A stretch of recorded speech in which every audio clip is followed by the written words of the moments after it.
Hi faithful listeners, it's me, Pippin, creator of the show and voice of Sam Enfield. Today I'm going to do something a little bit unusual. So, some of you may know that before I started making podcasts, I wrote a lot of novel manuscripts that never got published. The first audio drama I made, funnily enough, is an adaptation of the very first of those novels I ever wrote, Clockwork Bird. And it changed a lot in the adaptation process, and it really grew into and became its own thing. And the inception of Spirit Box Radio is actually pretty different because I was thinking of it as a podcast in the first thought I had was to make it a podcast. And it was that kind of the shape of an idea. And while some of the characters had kind of like knocked around in my head for a long while before, or at least versions of them had, this was really the inception of the story was to be a podcast and that Sam would host his radio show. However, before I really set my heart on making another audio drama, I did try it out in other shapes and forms. And what I'm going to share with you today is an excerpt of one of those shapes and forms of the story. I've not actually looked back at this since I wrote it all the way back in August of 2020, which isn't that long ago, but it feels quite a while back now. Obviously, the whole of season 1 is now finished. The relationship, I think, between this story and what happens in season 1 of Spirit Box Radio is really tenuous, but what I think is quite telling is that from my memory, I want to say that a lot of the broad strokes of the show will be there. So I wrote this before I had decided completely that I wanted to make it a podcast. I wrote it almost simultaneously with the beginnings of the script, as you'll see me talking about how the show is structured and how my writing process looks.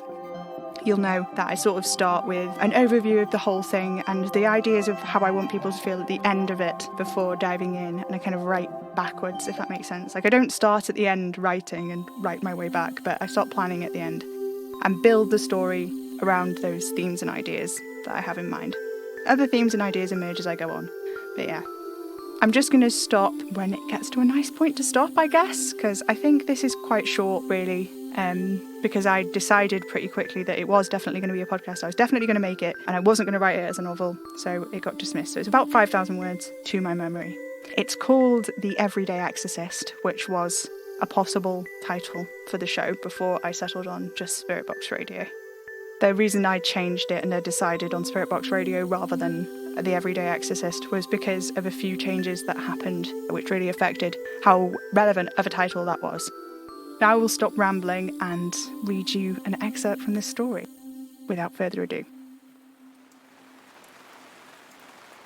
The Everyday Exorcist, Case Number 1, Eileen and Rebecca Rose Lightfoot. The woman in the pink raincoat sat down at the Enfields' kitchen table. The raincoat creaked as she lifted a Hessian shopping bag up from the tiled floor to hold instead in her lap. Inside it was basil, sprouting from a small hand-painted pot. A necklace with a thin gold chain from which hung a tiny heart-shaped locket, and a rolling pin, old, well-used and well-loved, made from polished pine with red plastic handles. Kitty had seen the objects over the woman's shoulder as she let her into the house.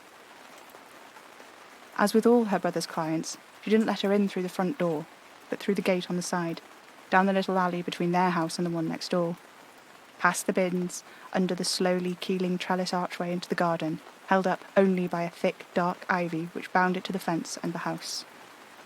This way, Eileen could come directly into the kitchen, instead of walking through the living room, seeing the piles of scattered blankets on the sofa where Sam often slept, and the laundry drying on the clothes horse in the corner. The kitchen was cramped, lived in. The counters were lined with jars and mugs which didn't fit into the cupboards.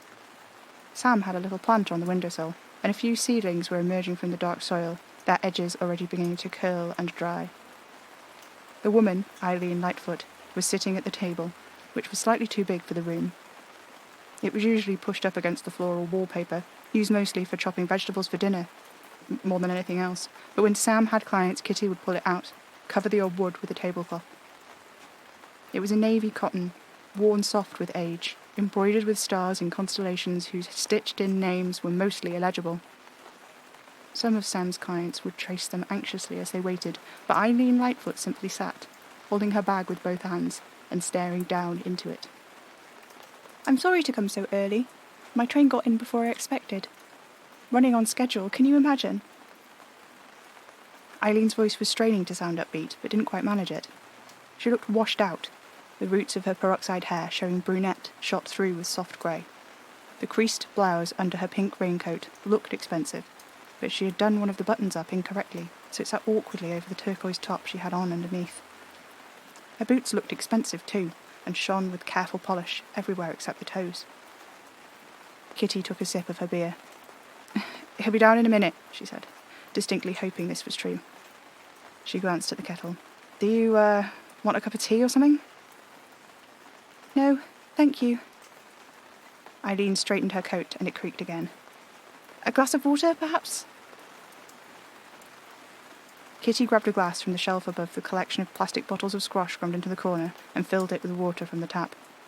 A little sloshed over the lip and soaked into the tablecloth, turning the dark blue into black. Eileen stared at it. "Thank you," she said, her voice quiet and thin. Kitty shrugged and sipped her beer. Kitty usually avoided Sam's clients entirely, insisting Sam wait downstairs for them to turn up. But Eileen was almost a full hour earlier than she said she'd be, and Sam was still in the shower when she knocked on the door.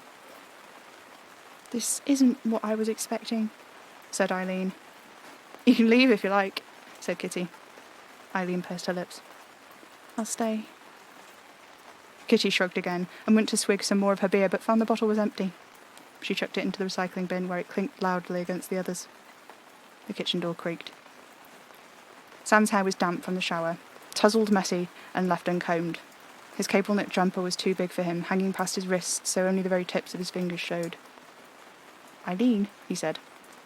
He sounded and looked exhausted. Kitty bit back a suggestion that he just tell Eileen to leave. Eileen, on the other hand, had stood up the moment Sam walked in and was eyeing him suspiciously. If their little house was not what she was expecting, Kitty couldn't imagine what her appraisal of Sam would be. He looked like he might crumble in a strong wind, and from experience, likely would. "I'm so glad you came," said Sam. Eileen shifted awkwardly on the spot as Sam stared at her, dropping her gaze to the floor and then staring back down. Kitty swigged her beer and stopped leaning on the counter. "I'll leave you to it," she said, forcing Sam to meet her gaze. He nodded once, jaw tight. Kitty slipped past him into the hall and kicked the doorstep aside so it fell almost closed. She hovered a moment, listening to the scrape of chair legs and the gentle sigh Sam made as he sat down. She nodded her head and put her fresh beer down so she could fold up the laundry. It was the first part she hated the worst, the stumbling over words as the clients tried to lay their story out to her younger brother. It wasn't the content that bothered her. She'd heard enough tales of woe and misery and experienced well enough of it herself that whatever yarn the client spun, it couldn't shock her. It was the manner of the telling, always stuttered, truncated, fragmented, memories eked out piece by jagged edge piece. Sometimes they would cry. She couldn't stand it when they cried. When Sam was bad, but she couldn't talk him out of seeing them, she'd lean against the counter with her back to the conversation, staring out of the window over the sink at the dense leaves on the hedge outside, swaying in the constant breeze. He would sit in almost utter silence, leading them only when he had to. Whenever Kitty peered around to look at him, his face was set. He wasn't emotionless, but he was a blank canvas of sympathy. When the clients finished talking, he would take a breath, and the story he had been told would colour him, change him, and the words he spoke barely seemed to belong to him at all. More than the readings themselves, it was Sam's propensity to listen and become the voice the clients needed in that moment that seemed like the most magic to Kitty. Even when they were children, Sam could manage to see the softness in anyone, no matter how reprehensible or selfish they were. She had told this to Sam before and he laughed. He said that empathy was learned, not a gift like the rest of it. Still, it fascinated Kitty in a peculiar way that meant she could barely stand to witness it. Sometimes he would gently take a client's hand and speak quietly, leaning close and talking in barely more than a whisper. Sometimes he would smile and bloom and laugh. Sometimes he was indignant, never at them, but with them, for them, in ways they could not allow for themselves. Kitty was halfway through balling up the socks when she heard a chair scrape again. She paused, listening. If he was standing up, she'd march right in there and shove him back into the chair herself. "I shouldn't be here," said Eileen. Her voice had moved. She was the one on her feet, not Sam. "It's all right," he said, gently but firmly. "The rolling pin was her grandmother's. There's too much history there. The plant pot, she painted it for you. And the necklace was a birthday gift you gave her. they're all relational. They're all about how she was with others. It's too muddy. But there is a pin on your lapel. Kitty heard a sharp intake of breath. Eileen's voice was wavering when she spoke again. She bought it for me when she was in Brussels with school. They went to see the headquarters of the EU. I forget what it's called.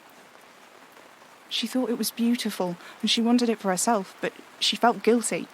You'd given her so much pocket money, and she'd spent it all on herself. So she gave it to you when she came home. A tiny, broken sob escaped from Eileen. I didn't know that. Please sit down. That'll be enough for me to work with, said Sam. Okay, well, I think that's a good place to stop. Yeah, it's weird. Sam is so much more serious here, and that's really interesting. I remember when I first wrote the first episode of the show, he was a lot more, gentle and almost wise beyond his years than he ended up being. I wrote that episode and then I sort of performed it because I'm not an actor, really, or at least I wasn't back then. I can't really say that now. I've done 40 episodes of an entire show. I am an actor, goodness me. And yeah, so it was the first time I'd really done anything like that. So I got in contact with my sister, Daisy, who plays regular caller Beth on the show. She is an actor. They've done acting at uni and outside of it as well. I just kept finding that it wasn't clicking for me, the character wasn't working for me. And I talked to her a little bit about it, and then I revisited the character and thought about what I thought was missing, and that's how we ended up with the kind of happy-go-lucky Sam that we have at the start of season 1. But like a lot of the grounding points are here, and I think that's really interesting because I wrote this, like I say, really near the beginning of the conception of the show. Anyway, I hope you enjoyed that.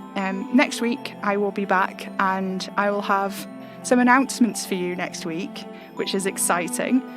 I will speak to you then. Have a lovely day. Have a lovely week. Try and do something nice for yourself. And until I speak to you next, stay spooky, faithful listeners.